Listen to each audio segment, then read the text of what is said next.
আসসালামু আলাইকুম আপু, আমার নাম ইকরা। এই ঘটনাটি আমার বান্ধবী সামিয়ার সাথে ঘটে। আমাদের বাড়ির পাশে ছিল একটি হিন্দু বাড়ি।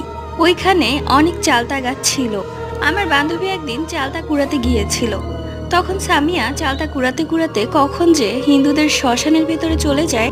অবশ্য সেখানেও অনেক চালতা গাছ ছিল। ও যে চালতাগুলো কুড়িয়েছিল সেই চালতাগুলো নিচে রেখে ও একটি ইট নিয়ে সেই চালতা গাছের উপর ছুঁড়ে মারে। তারপর অনেকগুলো চালতা পড়ে এবং সে চালতাগুলো নিয়ে সে বাড়ি চলে আসে। বাড়ি আসার মাঝে ও চালতা খায়। রাতে ওর মনে হয় কেউ ওর গলা চেপে ধরেছে, ও নিঃশ্বাস নিতে পারছিল না। তারপর ওর আব্বু আম্মু কথাগুলো জানতে পেরে একটা কবিরাজের কাছে নিয়ে যায়।